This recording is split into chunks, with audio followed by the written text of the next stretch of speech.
Bismillahirrahmanirrahim. Alhamdulillah. Wassalatu wassalamu ala rasulillah amma ba'd. Assalamu alaikum wa rahmatullahi wa barakatuh. Bu örker meyrimdi Allah'tan atı menen başlayım. Bütkül alamды jaratkan Allah tabara wa ta'alaga maqtoolor bolsun, paygambarыбызга dua salamдар bolsun. Урматтуу мусулман бир туугандар, ата энелер жөнүндө сүйлөгүм келип турат менин.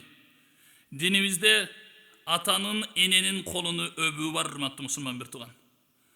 Аталарыбыздын колуну келип ассаламу алейкум деп салам айтып, аталарыбыздын колуну öp peşenebizge sürtüşübüz керек экен, урматтуу мусулман бир тууган. Эмне үчүн биздин перзенттерибиз, биздин балдарыбыз эмне үчүн биздин колдорубуз өппөй жатат?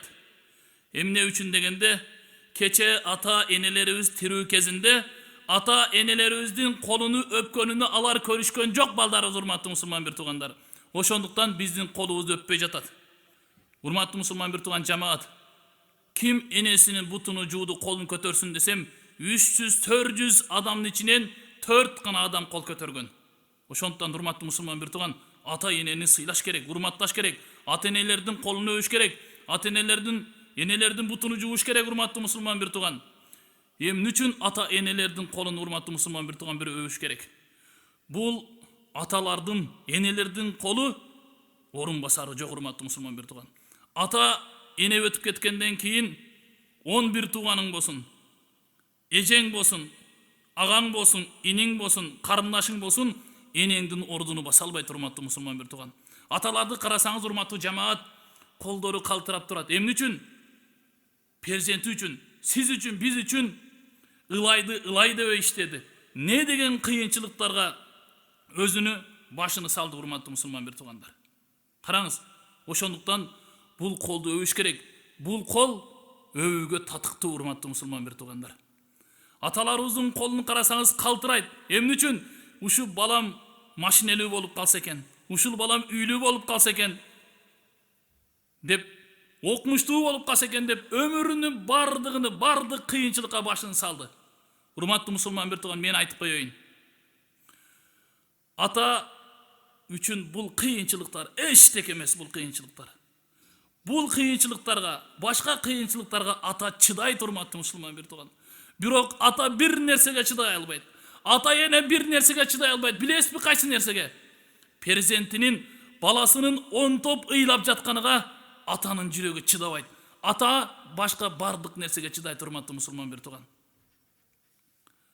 Аллах субханаху ва тааладан ушундай кайрылуу болот экен. Качан энелер өтсө, урматтуу мусулман бир тууган. Энелер өткөн күнү Аллах тааладан ушундай кайрылуу болот экен. Надан мунади, Аллах тааладан ушундай кайрылуу болот. Матат аллати кунна нукримука ли ажлиха. Бүгүн энең өттү. Энең бар үчүн сени сыйлайт элек дейт экен Аллах субханаху ва таала. Фa'ма салихан нукримука ли ажлиха. Эми жакшы амалдарды кылгын, эми амалыңа жараша биз сага мамиле кылабыз дейт экен. Караң, урматтуу мусулман бир тууган, энелер өткөн күнү Аллах субханаху ва таала ушул сөздү айтат. Эмне үчүн? Энелердин батасы менен көгөрүп жатабыз. Ата энелердин алкыш батасы менен биз көгөрүп жатабыз. Ушуну унутпайлы, урматтуу мусулман бир туугандар. Сапарга чыксаңыз, бир тууган, башкаларыңыз баары уктап калышы мүмкүн. Бирок балам келет деп, бир гана сизди жалгыз энеңиз күтөт. Ошондуктан, урматтуу мусулман бир тууган, Муса алейхиссаламдын окуясын айткым келип турат. Муса пайгамбарга Аллах субханаху ва таала энеси өлгөн күнү ушул сөз айткан эле. Эй Муса, эми өзүң абайлагын. Бүгүн энең өттү деп ушул сөз айтканда, Муса пайгамбар: "Я Рабби, эй Аллахым, энем өткөн күнү ушул сөз айтасың. Эй Муса, эми абайла, өзүңдү этият кыл деп ушул күн айтасыңбы?" дегенде Аллах субханаху ва таала айтты: "Ата энеңдин батасы менен сени көптөгөн кырсыктардан сактап турат элек. Ошол сага бата кыла турган ата энең бүгүн өттү" дейт экен.